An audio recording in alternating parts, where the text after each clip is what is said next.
Cool, cool. Well, thank you again for even giving me the time of day, bro. I really appreciate it. Sure, I see when I see people trying to do some shit, at least I can like put in that effort. Yeah, You know no, what I mean? yeah, and that's like one thing too, because like I got introduced to you. I mean, I've heard of you for the past like couple years, but like since I've been doing like a bunch of interviews for the past month, everyone like practically everybody I interviewed was like saying like nothing but like high remarks for everything you've done. That's what's up, Yeah. man. Everybody from like ends to dang man, like who was it? Man, I'm all spaced out now. I think Pause One even said the same thing, and Yeah, that's the homie. yeah, and like oh man, I've been there's been so many people to really name off, and it sucks that I can't really like think of it right now at the very moment. But a lot of people. It's cool. Nah, it's all good, my G. Oh yeah, I just like to give gratitude, man. I like to pay credit to when it's due. But yeah, man. So definitely. So we'll go ahead and get started right now. Fucking see, I don't have an introduction for this podcast. I'm very indecisive when it comes to that stuff. But I do go by Tony Awdball. This is an odd conversation here with a very special guest. Noa James, man, and shit, man. What kind of got you into making music in the first place? We'll start off with the basic questions so we get that out the way. Shit,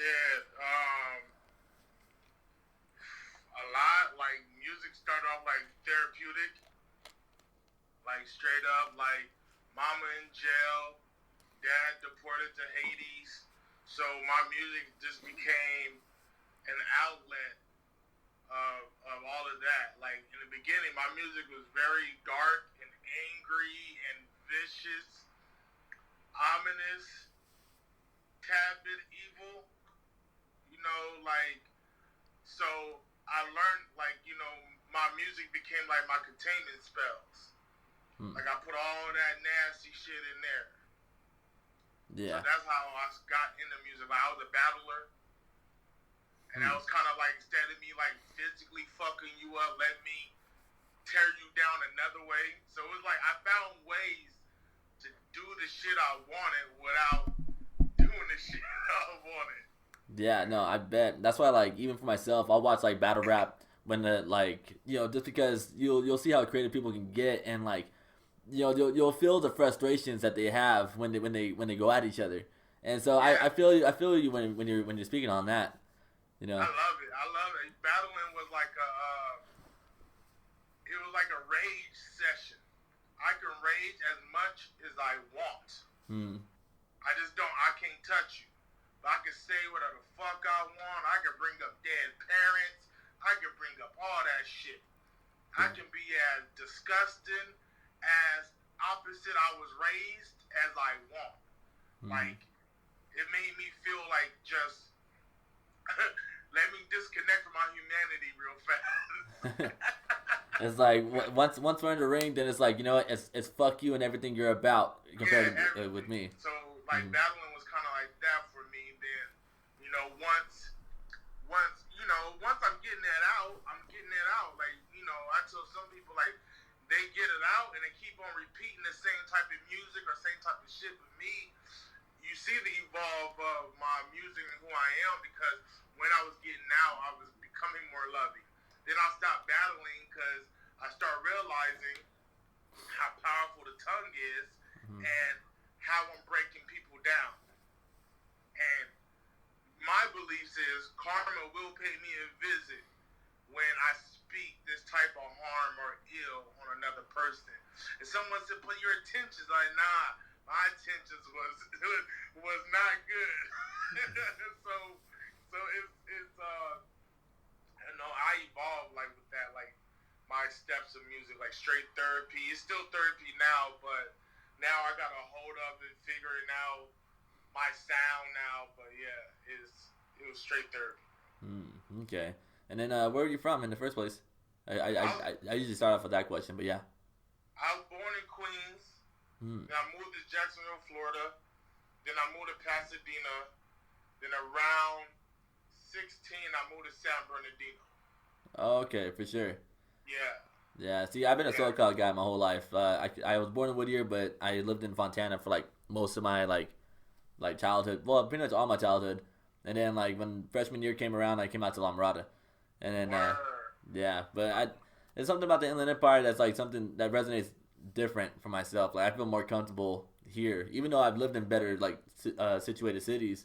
I kind of feel more comfort here and such. So I think it's especially the music community mm-hmm. and the entrepreneurship community. We understand how hard you gotta work, so we're not. It's not. It's not now. It's not crabs in a bucket mentality. Like we know that. Like in the beginning, it was way harder. Like when I started rapping, everyone was crabs in a bucket. Mm-hmm. It was more hate than love than anything. Everyone will gather up, but it'd be so much intensity in that fucking room. I bet. Yeah, definitely. You know, and it's funny because I think I had this conversation with fuck man, it's gonna bother me that I don't remember who I had talked about it with, but it's kind of like New York. You know how it has its boroughs where you have like Queens and Brooklyn, and you know if you get the two mixed up, it kind of offends some people, and that's kind of how it is out here. Whether it's like, oh like. You know, I'm from. You're from Ontario, right? Hell no, dude. I'm from San Bernardino. It's like, oh shit. Well, my bad. You know, and people like really get it like twisted quick with it around there. I don't know, man. That the IE is so big and so small. Mm-hmm. To me, is pointless to break it off in pieces. Yeah, exactly. To me, like that's just my opinion. Like, I got on Double XL and I rapped Inland Empire.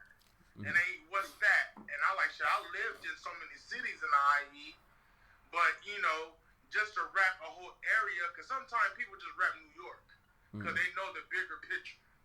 Yeah, that's very true. You can rap Queens, you can rap Brooklyn, you can rap Red Hook, Bed-Stuy. You can go deeper. You can rap Corona Queens, Hollis Queens. Like you can keep digging, but IE is such new territory and it's such big and small. It would be more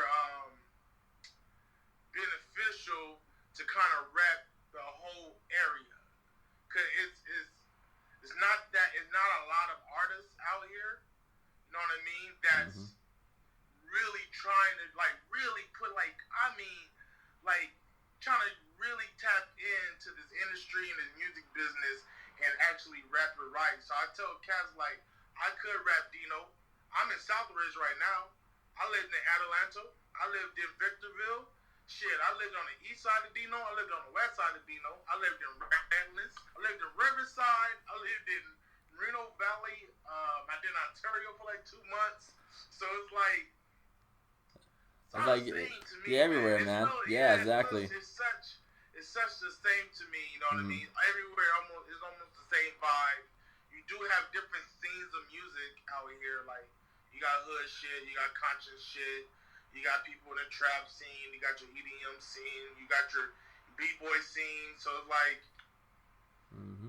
I tend to rap all.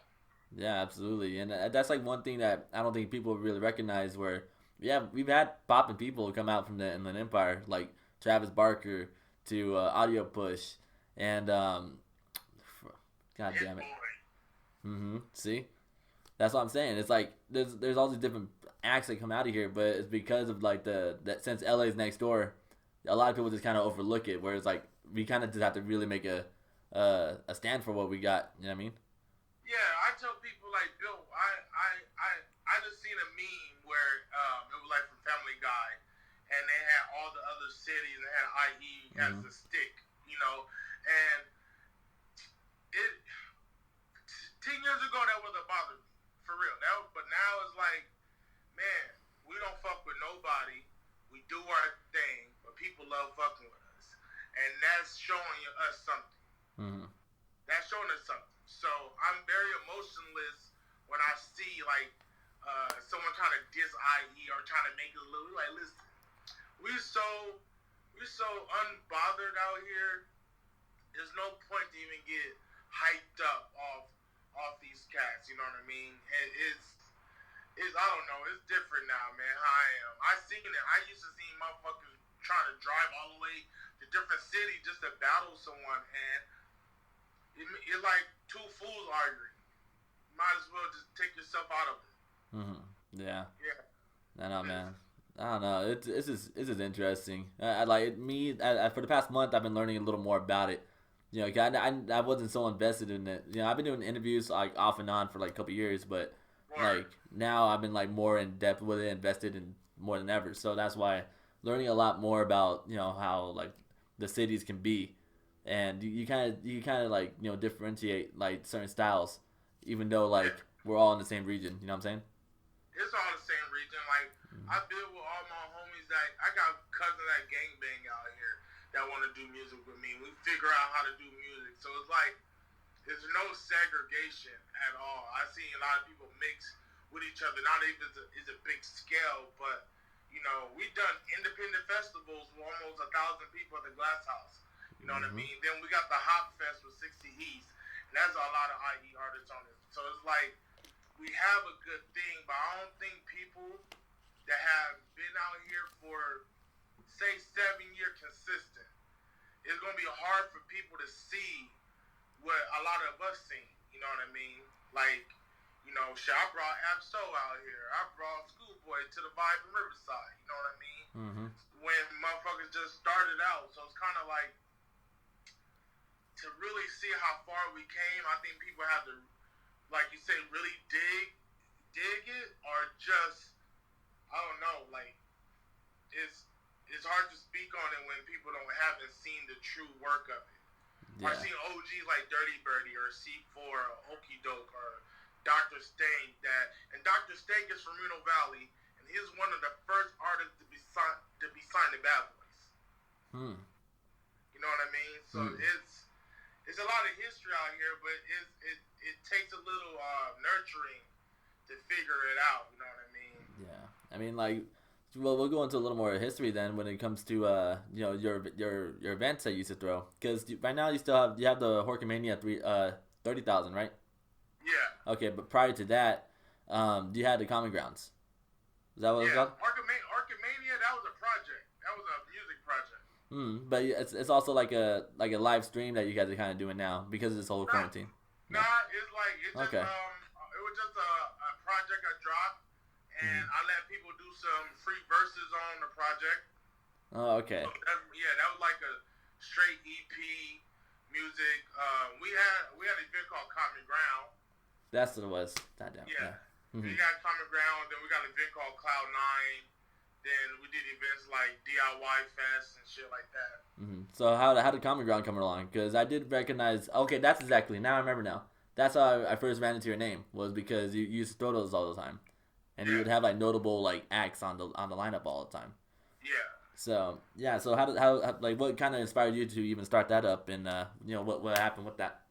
Just shit wasn't out here, so we start creating certain type of events. We started with an event called Building Blocks, and we learned how to kind of get into events from another event called Foundation. So it's kind of like, from Foundation to Building Blocks, then me and Lisa J, who started Brick to Your Face, we started doing Common Ground in Riverside at the Vibe. And we did that about 10 years. 10 years at the Vibe, about a good decade at the Vibe. Stopped in 2017. Then started helping out with other festivals, and we brought it back last year at the RMA in Riverside. You know what I mean? So it was like, that was a journey. That was just, 10 years, a show every Sunday, 10 years, on top of me touring. So that was like a big stress, a big pressure on you. Yeah, you know what? The first 4 years was stressful. The first 4 years, just to get a hang of it, getting people acquainted with it, people getting some credit behind it, a couple cosigns, some good artists, making it organized, making the sound A1, making the content A1. Then to say about the 5th year, it start kind of running on its own. You know what I mean? Like, I pay the host, pay the door girl, pay the security, pay the DJs. Everything was kind of running like. After that 5, it was kind of like I was going on tour for 2 months at a time. You know what I mean? And let the homies run it. Jeez, man. So like, is Brick to Your Face, is that like your team right there, or is that something that you and Lisa started up? Lisa J, yeah, it started off as a blog. Okay. It's a blog promotion company. So it started off as a blog, and on top of that, as a promotion company. When we stopped blogging, we started going heavy into shows and start getting heavy into more promotion and more events coordinating and shit like that. So with Brick to Your Face, that's all like we promote IE music. We do like new music, new videos. We do the music video countdown. We promote myself. Then we promote other artists. You know what I mean? So it's more like a platform for IE artists and myself. She started it in 2007 because we couldn't get on blogs. We tried to find blogs and shit like that. We couldn't figure it out. So what we did is create our own. Okay. By creating our own, it got bigger and bigger, and and I utilized it more like, yo, I'm just gonna promote all the homies I know, people who got some good music. Then it boiled down like I'm promoting people that's from the IE, everywhere, professional, and it became, it became pretty dope. Like even right now, it's still up and running. Became like another stream of everything that I'm doing. You know what I mean? Another outlet, finding other ways to get in this industry. Like curating playlists, curating shows, merch collabs and shit. Yeah, absolutely. And like, didn't you and Nug Life had a collab on a merch, right? Say it again. Like you and Nug Life, you guys like kind of collaborated on some kind of like merchandising or something like that, and a song. We collabed on an album last year. Oh, okay. See. Yeah, we called it Adventures of Orca Main and OG, and we did a whole tour. Went to South by Southwest to promote it. Then did the whole thing, like pretty lit. Pretty lit. Yeah, cause I seen like your New World Orca like on your website, and I don't know, I thought I saw the Nug Life collaboration, so apologies for that. But no, good. Like me and Nug got collabed on a lot of shit. I had a shirt up with me and Nug Life collabed on. But that's about a year ago. Okay, and so I've been introduced to him because of you, but also the same thing with Scenario as well. Yeah, Scenario, yeah, man, that dude can sing. That dude's a singer for sure, man. He could kill it. But yeah. So I mean, like, with everybody that you meet through the industry, well, not industry, but like just in the music scene, it all kind of gravitated like around, like not gravitated, but surrounded, but everything that you kind of provide for others. Like that's one thing I've noticed, that like you always like give, you know. And so like, what kind of like inspired you to just like keep pushing like all these in the Empire, but I think just anybody in general out? I don't know, like I'm trying to be a person that I needed when I started. You know what I mean? Like that's always the goal. I see Mers is like that, Atmosphere is like that. All my OGs, Chino Excel, 2Mex, all my OGs are like that. Like every single one that I love, they're more givers and takers. You know what I mean? Yeah. They would say yes, like Mers can be like, Noah, I need to get my merchandise from Fresno, and I'm like, I got you, my G. You know what I mean? Because Mers would just give. If you ask and you were like, he would give. You know what I mean? So it's like, I want to be that for my community too.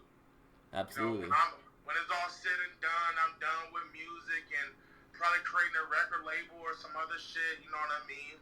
It's like I still can help out afterward, because that's kind of like the goal too of being an OG. Like, is to pass on knowledge, to pass on everything you learn. Shit, Jordan passed on everything to Kobe. You know what I mean? Yeah. Taught him how to kick his leg, turn around. All of that shit. So it's kind of like some believe the game should be sold and not told, and to me, that's dangerous. That's the dangerous line. Then you come up. Then we get mad that there's a lot of uneducated rappers. Yeah. We can't be mad. You can't be mad that you feel like these kids don't know what they're doing. If you think the game should be sold and not told, then it's our fault. It's not the kids' fault. It's our fault. They're like, but look, we learned how to do it. Like, nah, bro. I learned from do it because our OG taught me how to do it. And I was willing to learn. Sometimes you got to go to the kids. You can't wait for these motherfuckers to go to you. So I go to them. You know what I mean?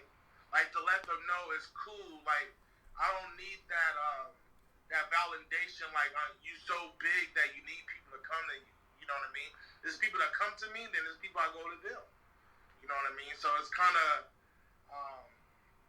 paving that way. Because in the next 10 years, because of me and a lot of motherfuckers, these kids out here are going to be something else. Yeah. These new generation, these new artists in IE, they're going to be something else. From business to professionalism. And I don't even talk about music. That's by default. The music already lit. It's that other shit that we need to get, because no artists out here have leniency in the industry. We don't got people that was born in the industry. You know, other places is their kids is rapping. It's harder out here. So our job as artists that actually get somewhere in this, like Curtis King, he teaches a lot of kids on his YouTube. You know what I mean? I feel obligated. You know what I mean? Yeah. Because I can't complain. Then I like you. You gonna complain or you gonna do something? You know what I mean? Yeah, absolutely. And that's really good information right there. I do the same thing. That's kind of how I started this whole internet podcasting, was because like I learned so much just from listening. I don't create music myself. Like I'll songwrite, but I'm not invested into it as much as I want to be. But like listening to so many different interviews and such, like you just soak up a game. And so that's why I kind of just want to create a platform so other people can kind of like present themselves and like also like shed knowledge onto everything. Doesn't matter where you're from, like that's like one thing for myself is that like if I like your music or something that it could fit one of my moods, I'll definitely want to try to do like an interview, just so other people can check you out and see where it goes from there. And so I feel it. That's how you keep it simple and keep it moving, and you start gaining traction. You know what I mean? You start attracting what you want, instead of chasing that shit. Yeah, very true. It's like Benchwarmers. If you ever seen that movie where he goes, if you build it, they'll come. Yeah, it's simple. Like, people don't understand simplicity. I live my life by simplicity nowadays. You know what I mean? Like, it works for me. Yeah. When I was very abstract and very mysterious and all of that shit didn't work. When I was super introverted, that shit don't work. You gotta I learned to put myself out there and give myself out there and allow myself to be out there. So then everything else, I think that's how I got paid dues. I remember because I started campaigning for paid dues. I put myself out in the light to fail or win.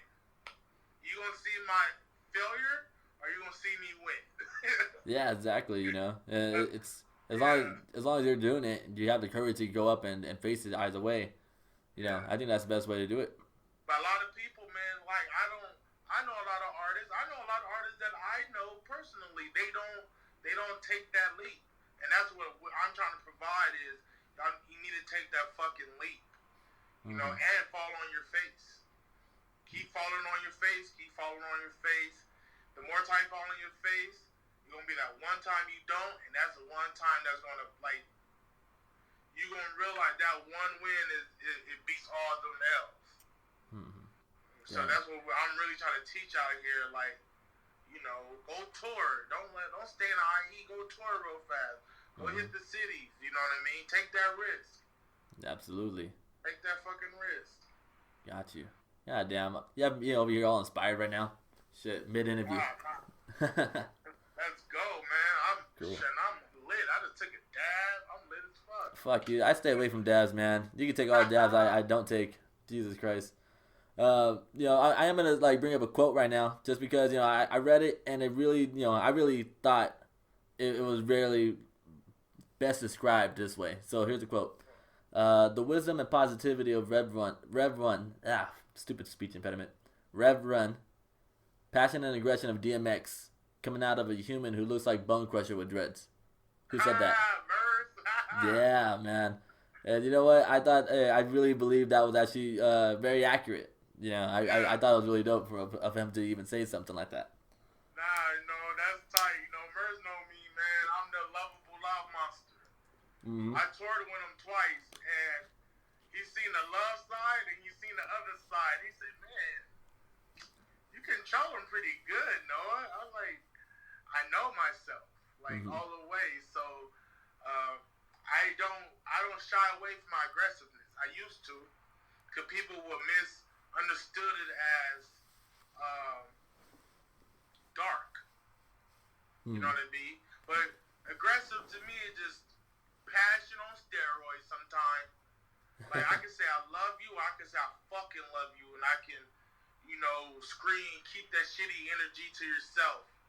You know what I mean? Like, weak, when people think of love, they think of weakness, and I'm like, y'all crazy. Yeah. Y'all crazy. My self-love looked like Darth Vader holding a rose quartz stone with a sage lightsaber. That's what my self-love looks like. That motherfucker is dangerous. Hey man, it's the irony of this being May the 4th of Be With You, but it's like you made a dark thing seem so beautiful, man. I love that shit. Like, you know what I mean? That's why I tell people, like, your self-love don't have to be this small little itty bitty thing. Like, my self-love is fucking vicious. Mm-hmm. It's an archangel. It's Charizard. Yeah, big time. And that's very true, man. Because I remember listening to what's it called, Orcomania, but then I also checked out the oh my gosh, Love Was Never Hidden album, which came right before that, and I was like, damn, like the energy on these two projects alone are like so different, but it's still Noah. You could tell it's Noah, and it's me. Yeah, and it was very uplifting for me to listen to that. Especially like when times are getting a little tough for some people, and I'm pretty sure they can listen to like pretty much every song like back to back, and their spirits be lifted up from there. I mean, personally to me, I love. My favorite jam on the project is "Love Will Set You Free." That's my shit. Yeah, dude, that was like two different styles of like with you and oh my goodness, who's James Garden. There you are. Forgive me. Yeah. But yes, man, you guys have two different styles, but you somehow like made it like perfectly blend with this one. It had a yin yang effect. Bro, it's crazy. I toured with him, right? And he's exactly like me. He's a Christian rapper. Okay. And he's very loving, and he used to be a battle rapper. Oh shit. So when we saw each other like a mirror of each other, like, yo, we like the fucking same, like very dark, loving motherfuckers that just figure out how to not to be afraid of the dark. Like, we learned how to what was it? Like, illuminate ourselves. You know what I mean? Like, become the light within. That's it. Like, we stop looking for the light. I don't look for the light. I don't look for God. I don't look for Jesus or none of that. I look for it within myself, and I find it, and it's like, doom, there it goes. Cause that's what, and I learned that on tour with him, where like we looking for these things and don't realize that they're within us. Yeah, exactly. One time, man, boom. Me and him made that record. We made that record 2015.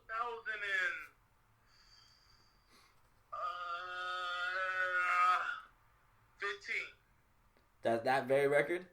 That very record. Holy shit. Yeah, okay. Yeah. I held it on to now. Yeah, it's funny because, like, when I first heard it, I had to, like, kind of, like, second guess it only because of the chorus. I didn't expect anything like that on the project. And it reminded me of, like when Lil Peep first started coming out. But I didn't think he made, like, any noise until, like, maybe 2016, maybe. Don't mark my words, but I think it was around that time. And then I had to, like, kind of double check. I'm like, there's no way he had this dude on the record, you know what I mean?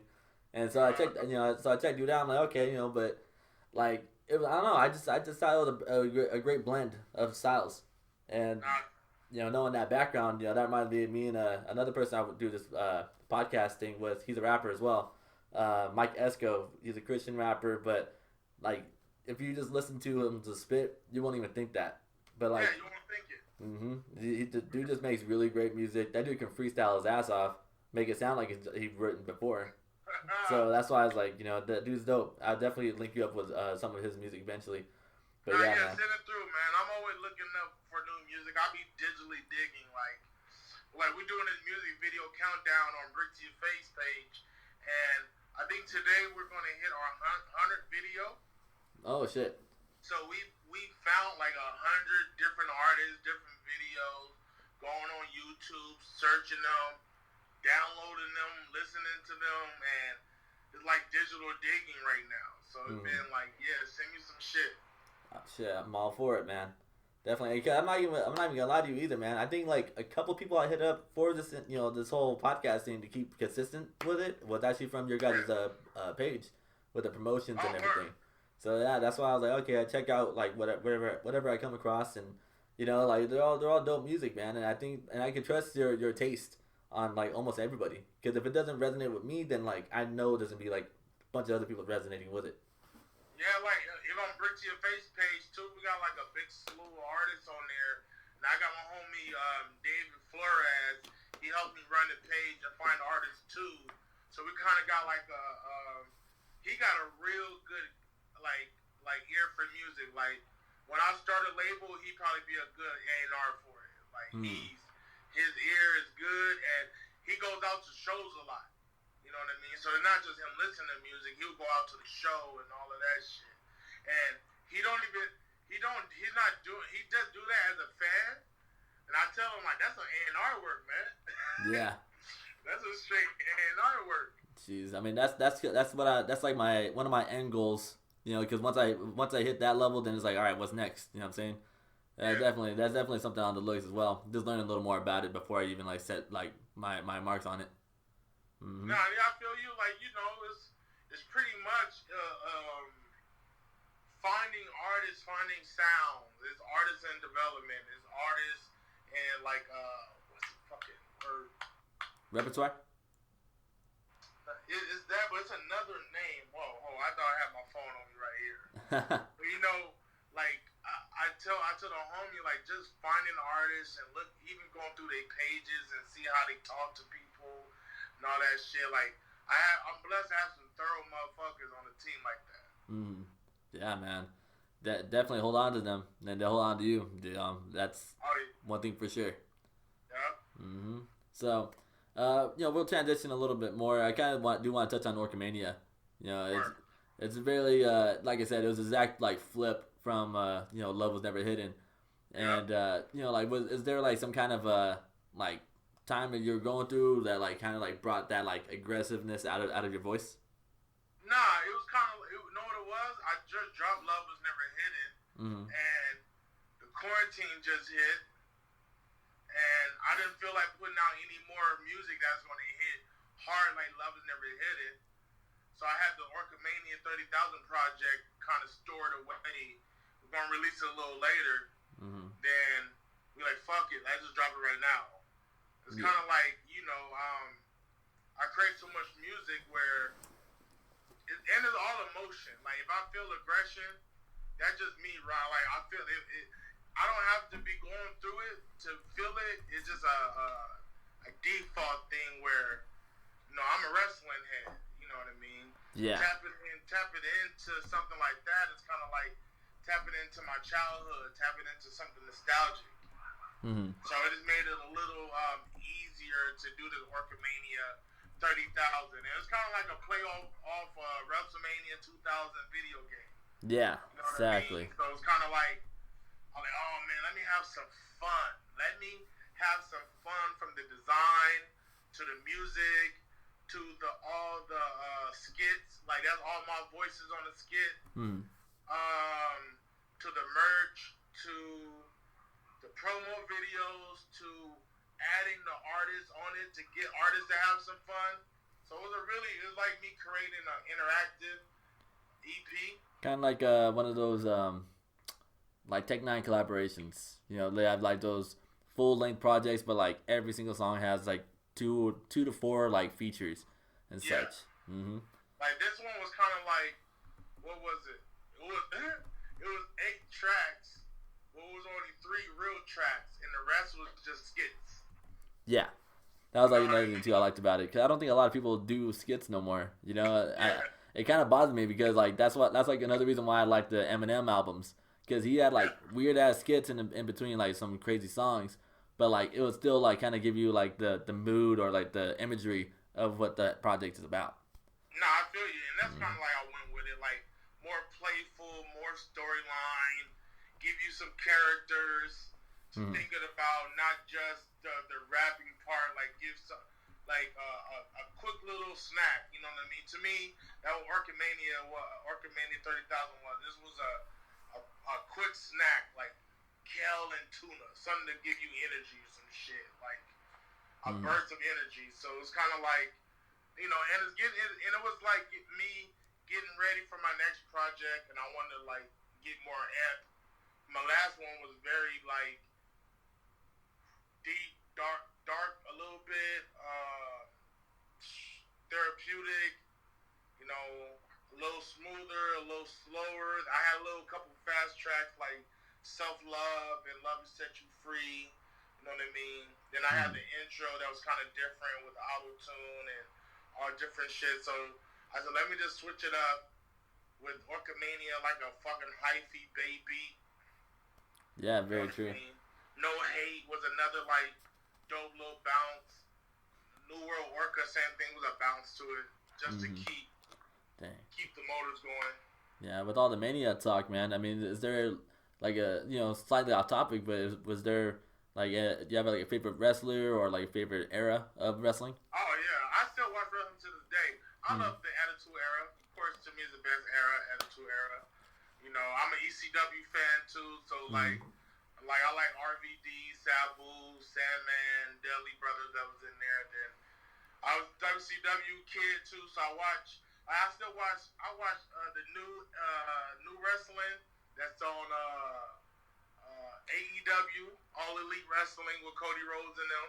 Mm-hmm. I still watch WWE. I watch TNA a little bit. You know, I watch. It's a thing called bar wrestling. It's an independent wrestling. Okay. So it's like I go to independent events. So Hmm. I'm a wrestling head. Like that's one of my things. Is like I like wrestling. Dang, man. Like I've been out of the whole wrestling thing since maybe eighth grade or maybe freshman year.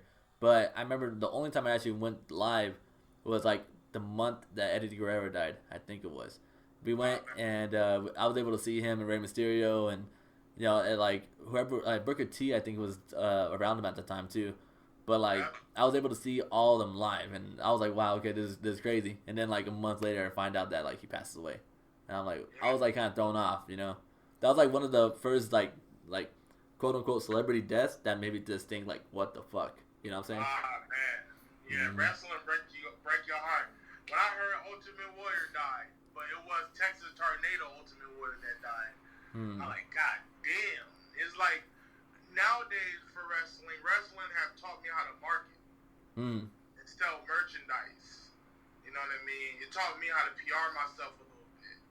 You know what I mean? Or how to sell yourself without selling out yourself. Yeah. Like The Rock would say, Dwayne Johnson is here. The Rock is Dwayne Johnson up here. Hmm. You know what I mean? So he doesn't change himself. He just like boosts his ego up a little more. You know what I mean? As he's Dwayne Johnson. So he's like, I just up here I'm louder. I'm more obnoxious as myself. Yeah, So for sure. wrestling would teach you that there's levels to you. Mm-hmm. You know what I mean? There are levels that you can have this level that's your default, but sometimes you might have to raise it up a little bit because you are now, say, an entertainer, or you are a host, or you on a podcast, and now you're doing a podcast to where I do a podcast and I make sure my podcast is nice to where I want sponsorship. Mm-hmm. You know what I mean? So now we just did 2 of them. And now we got one sponsorship that want to look at us. Like, oh, I like how y'all got it. I like how y'all got it set up. You know what I mean? Yeah. And of course, I'm like, all right, we can, figure something out. But that's in this business realm that we in. We have to find a way to sell ourselves. You know what I mean? Mm. And to support you, that do want to sponsor you, that do want to invest in you, that, shit. I learned a lot of shit from Scenario and the Jalapeno Brothers. Yeah. Like, they had a group where they was like rapping in Spanish and singing in Spanish, and they was on Telemundo. They was everywhere. You know what I mean? And I used to see those cats, my OGs, really market themselves really, really well and got just about everything they wanted. Yeah, definitely. He even like kind of at the end of his interview, he kind of like gave advice to everybody else, saying like learn your business, like Yeah. to learn everything that you can about music business before you like really make some investments. And I loved it because I took music business when I was in school, and everything that he was speaking on, I was like, dude, like I understand every single word you're talking about, and I love it. And that's why I hope that others like kind of like invest that. I mean, just digest all that he spoke on. And that's why I do this. I like other people to be educated on these things. Nah, that's real talk. Scenario, that shit. I learned a lot of my publishing game, my BMI game. I learned how to put my shows on my BMI. My song trust. You know what I mean? A lot of shit now when people like where the money at? I'm like, shit. I have almost 15 albums uploaded. So when the coronavirus when we went in lockdown, every artist in the world, if you got BMI, you got a direct deposit, or they were sending a check to you. And so when it was like everyone, I was like, fuck, I gotta cancel all these shows. I gotta cancel 2 tours. You know what I mean? Some shows got deposits, and so I get half of deposits back. But because I know my business, right, and all of that, I got that direct deposit from BMI, and I said, well, goddamn. Well, baby. I forget it, I register, I do all of that. But I just forget the day that they send in shit. It's quarterly and shit, so I forget it.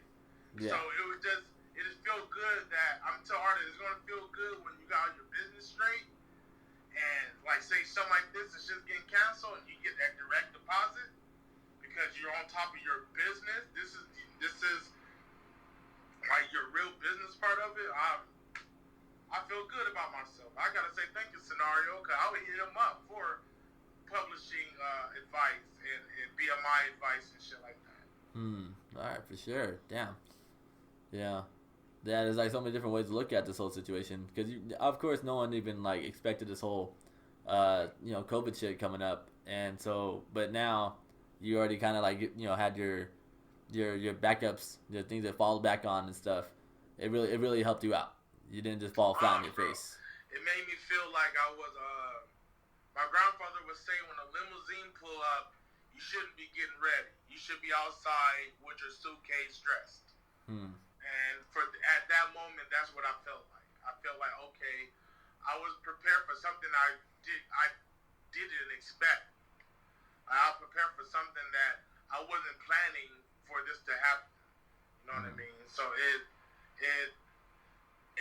bad and good. It just made me feel like, being organized as an artist, being on top of your shit as an artist, it pays off.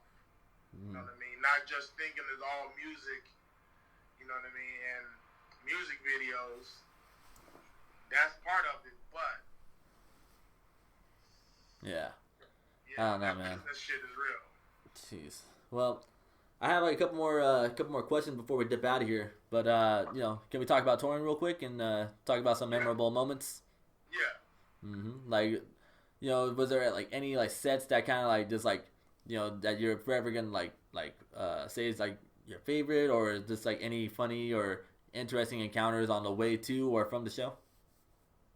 Shit, there's a lot of shit. Like in Reno 911, and I said, how about I say Reno 911? In Reno was crazy. I kicked this knife. I was walking in the hallway and I ended up kicking this knife. Just like a random knife? It was a big ass knife. Like the fuck, and I'm about to grab it, and my girl look at me like, yo, don't grab that shit. I'm like, you right.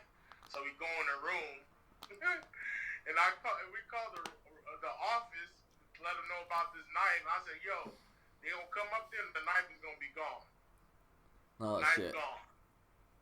Knife gone. That's the first strike in Reno. Then the second one was when we performing, everyone's smoking in the front row, so all the cigarette smoke is going in our nostrils and shit. Yeah. Like that was a. Then we go outside and we see this dude turning his body like he's stretching, but really he's like positioning himself to run, and he hit these girls and ran off. He just like socked them or something like that, and just he just punched the shit out these girls and ran. He knew everyone was gonna fuck him up. Yeah, big time. He was like, oh, the stretching. Then he looked at the girls, socked her out, and ran. Like it was, and that's one night. That was just one night in Reno. That was just one night, but we end up gambling in Reno, and I have a red jacket. I have like a favorite red jacket. We playing a roulette, and we start betting on red the whole time, and made like $742, bro. Oh shit. Yeah, like Reno is lit. Like I've been to like Albuquerque is probably one of the favorite places I ever performed. Like Albuquerque is wild, man. Going to places where they don't get a lot of hip hop, it's very less judgmental. Yeah. Like when I perform in bigger cities, it's like prove to me that you're good enough to rap in front of me. Yeah. That's how some places are, right? And some places like Albuquerque or Missoula, Montana, or Idaho. Where's another place we did? There's a place in Cleveland that was crazy, where you just have to not rap over your vocals, have a good tone, have some energy, and pour your heart out. You know what I mean? And Tour taught me that, like. Doing hip hop only in Cali will discourage you from this path. It will discourage the fuck out of you all the way. You know what I mean? So when I did my first tours, I realized that I had to leave. You know what I mean? I had to leave and come back. That's where I saw my biggest merch sale. That's where I'm selling $400 at the merch booth, and people barely know who I am. You know what I mean? And that made me, you know how people be like, I don't want to buy merch because I don't have fans? Excuse. Fucking excuses.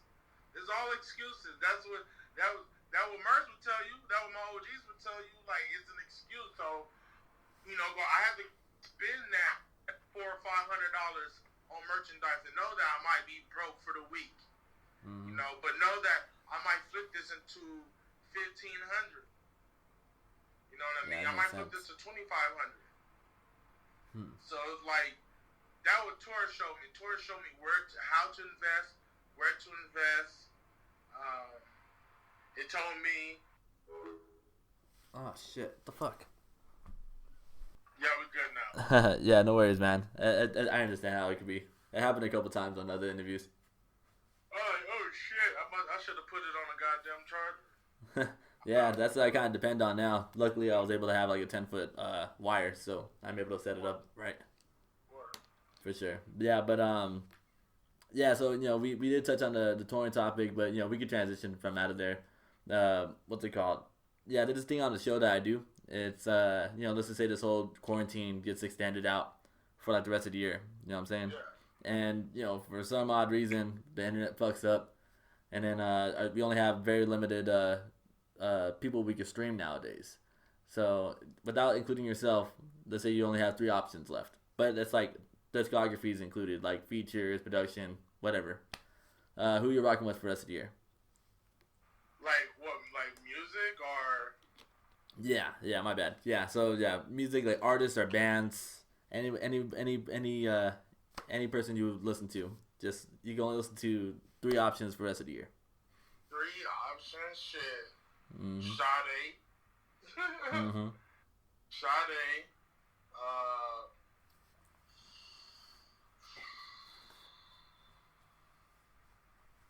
Let's see.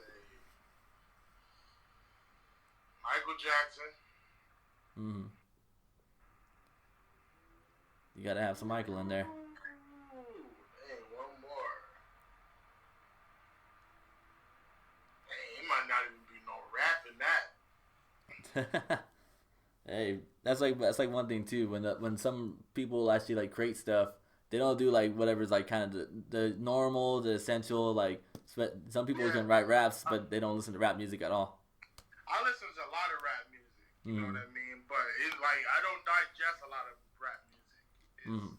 You know, that's a big deal. Like I might go with like DMX, Flesh in My Flesh, Blood in My Blood, or something like that. But then you're talking about rest of the years, and I need to keep my mind right, so I wouldn't pick something that is gonna amp me up. You know what I mean?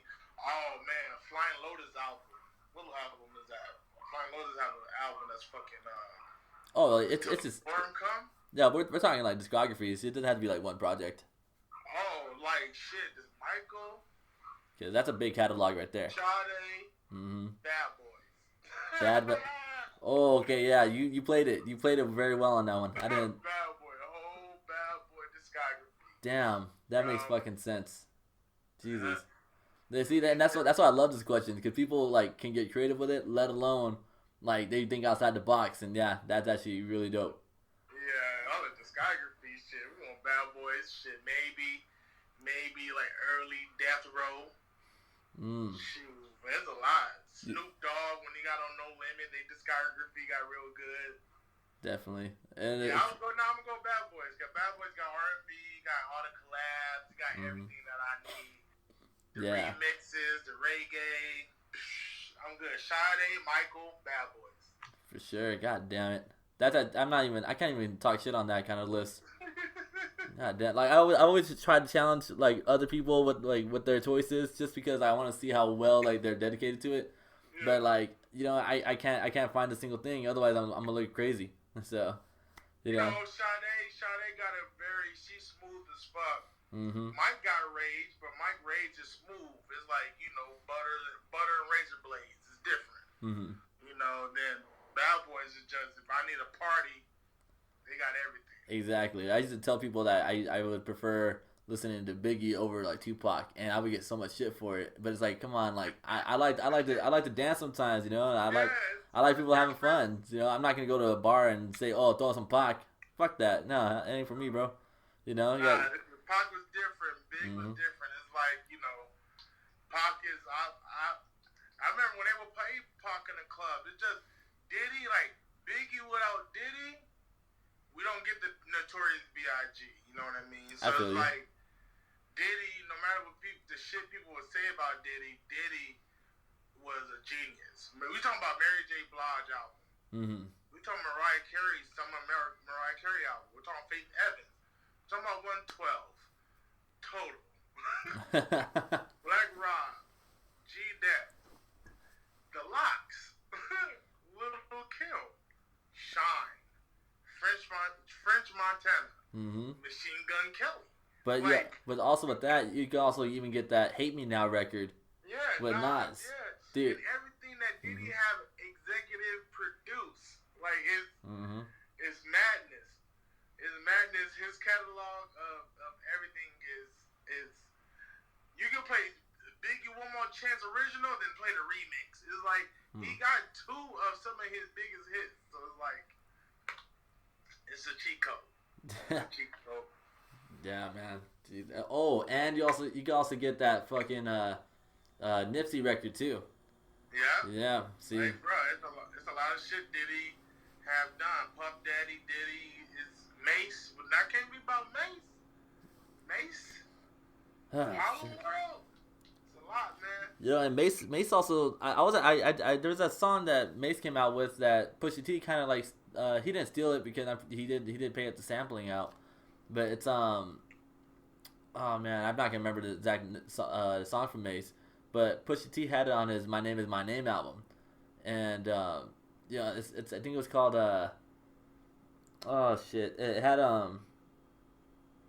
you know what, man, this is awkward, man. I had it on my tip of my tongue too, but it had like his whole like his whole flow pattern delivery on the song, but like kind of gave honor like and to Mace because of it.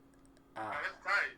I know, man. It's gonna bother me, but because I'm a big Pusha fan, I love Pusha T. So. Nah, I fuck with Pusha T. I fuck with Clips. Yeah. I didn't fuck with No Malice. No Malice got some dope Christian albums. Yeah, definitely. His brother got some dope albums.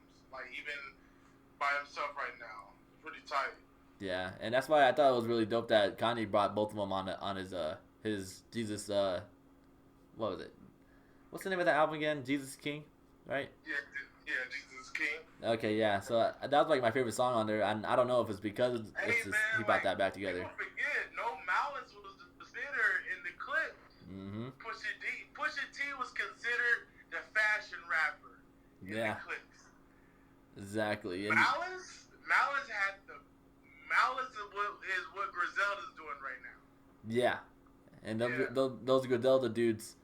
They make me want to go out and just fucking like rob somebody real quick and then be like, all right, I feel better. You know what I'm saying? It's just some nostalgic, you know. I fuck with it. I fuck with like it's tight to see like Buffalo rap like that. You know what I mean? It's and finally getting Buffalo's name out there too. That wave. When I saw that wave hit, I was like, it's a rap. A lot of us that rap over boom bap and shit. It opened the doors for us now, even more. Exactly.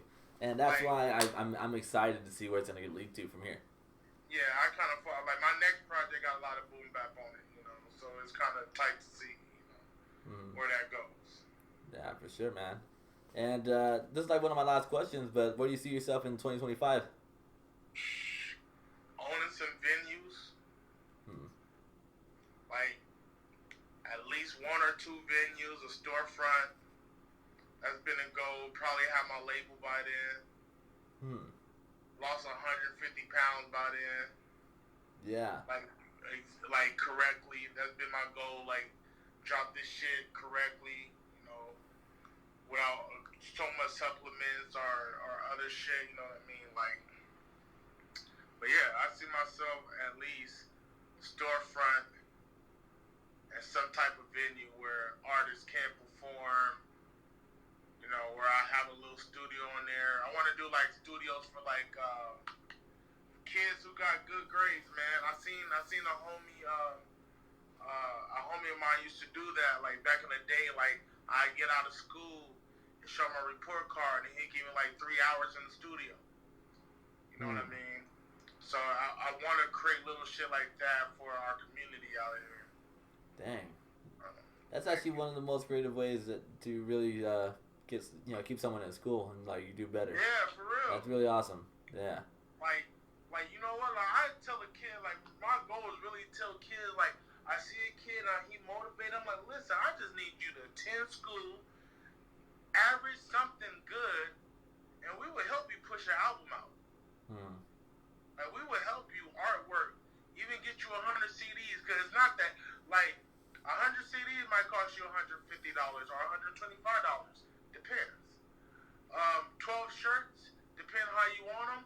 It can be $100 for the 12 shirts, or it can be even cheaper for the 12 shirts if it's a one hit or a two hit, or you want multicolors. So you're talking about between $300 for a startup kit for a first album, and you can add stickers and posters to that. For $300, you can get shirts, stickers, posters, and pins.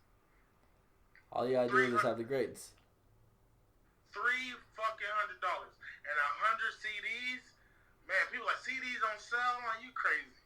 I sold 5 CDs today online. Like people, you know, like it's people crazy about that. So it's like to help kids see that, like it's possible. It's not like thousands of fucking dollars to do it. You know what I mean?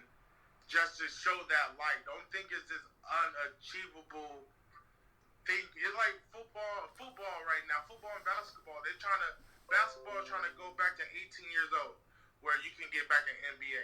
But by them doing that, they want to start getting into high school Cavaliers, like starting high school for kids that can actually go play at this school that is an NBA rep. You know what I mean? So it's kind of like a G League for kids, pretty much.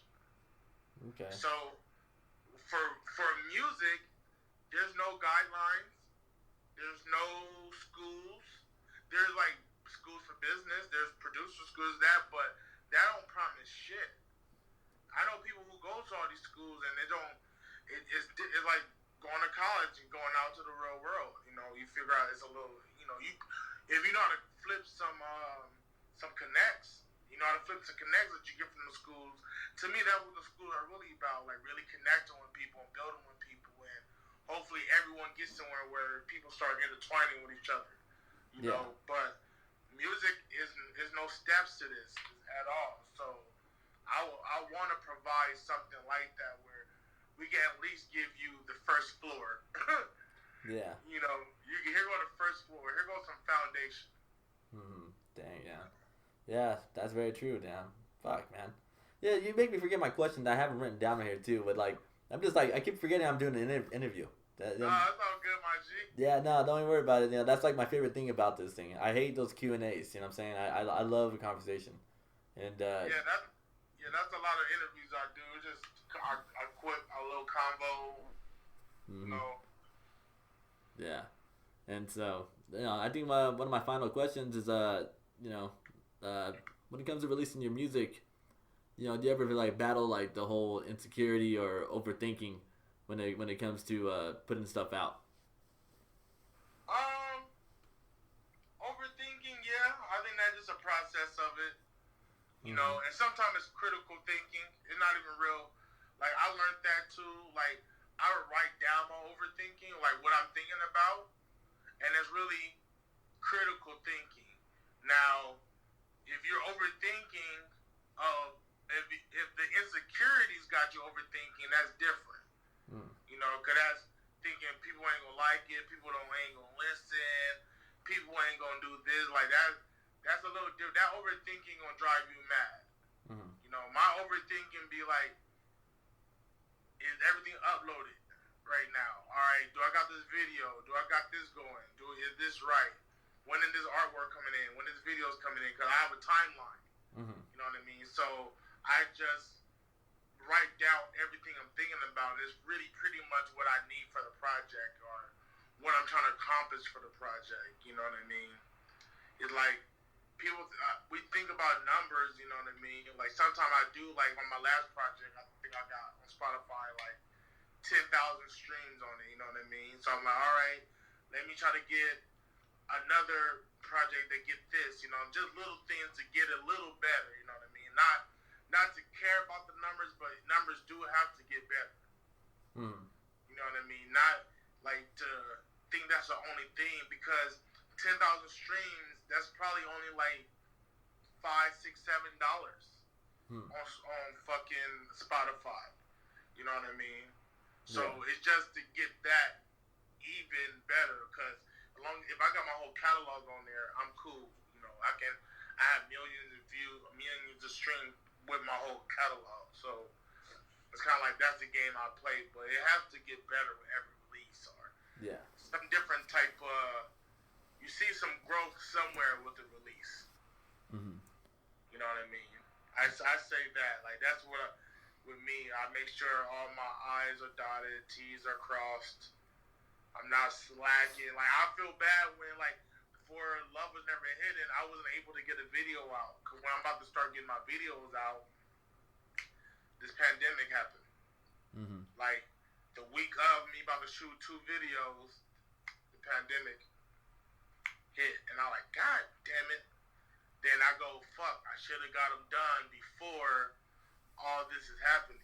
But I'm planning a tour before all this is happening, so I can get my album done, shoot a couple videos, then hit the road with Vive Mascal. So it's kind of like, you know. Yeah, it's cool, man. It's ironic. I'm actually supposed to be interviewing Viva like soon. He wants to like get something like ready to be pushed out before we get it done. But yeah, cause all those East of the River dudes, man, they're all cool. You know, all cool people over there. My bro, like Vive Mascal's my Capricorn brother, man. We be thinking, we having master plans and shit. So it's like we about to have our best tour this year. Like me and him about to do our for the Love and Legacy tour. We'll do the whole Southwest, all of Cali, go through Texas, Arizona. We're going to try to hit up Colorado and shit like that. But this shit hit. We're supposed to be on tour today. Yeah, today, this week, this whole week, we're supposed to be out. So it's like, you know, that with me when it comes to like project is really like having everything ready. I probably haven't had an insecure moment in a while. Like, Love It Never Hidden, I know people never heard me on auto-tune. And my homie like, you not scared? I'm like, of what? People not liking it?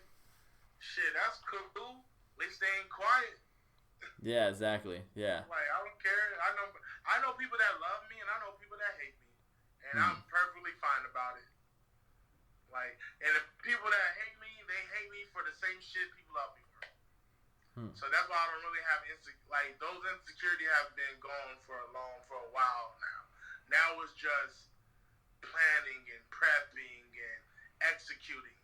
You know what I mean? Like I'm trying to tell Scenario to drop 2 projects this year. You know, I need my homies to drop. I'm about to drop my first single and my 3rd project this year. By June, I will have my 3rd project out. Oh shit. Okay, and then because this interview itself is probably gonna be dropping in June as well.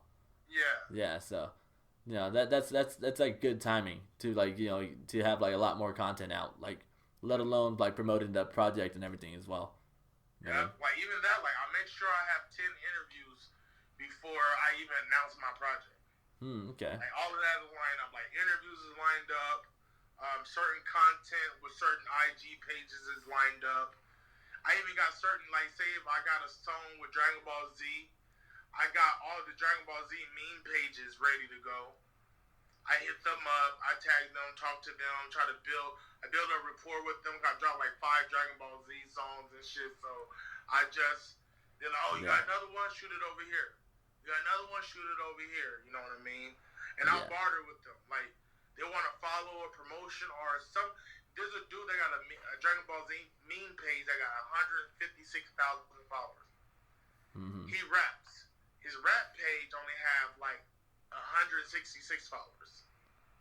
Oh wow! And so for me to get a post on his meme page, he asked me just to listen to his project and critique him on technicalities, and I did all the way. Talking about delivery, pockets. Even after that, I called him on the phone and kind of help him swim through some shit. You know what I mean? So it's like, when it comes to releases, I'm in fucking, I don't know, I'm in a different mode. I'm not thinking about music no more. Music's done. It's out.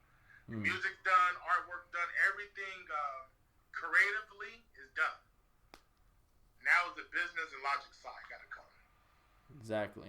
Yeah. Damn, man. Shit. Well, the rest of these questions can go in the trash now, or else we get put this on a part 2 for the in person when this whole shit lifts up. You know what I'm saying? Or yeah. Keep them. We do another one. We can actually do an in studio or some shit like that. I'm all for it, man. Definitely. That's like one thing I'm excited about. When lockdown lifts up, because then that's what once everyone gets the outdoors out of the system, go ahead, get their nuts from whoever. All right, cool. Now. Let's create something. You know what I mean? I'm all for it. For sure. Well, just like an intro, I don't have an outro either, but I do go by Tony Awdball. This is an odd conversation with a very special guest, Noa James. For sure, man. And thank you so much for this, man. I'm excited to release this one for sure. Man, thank you for this, man, and have a blessed day, my G. For sure, man.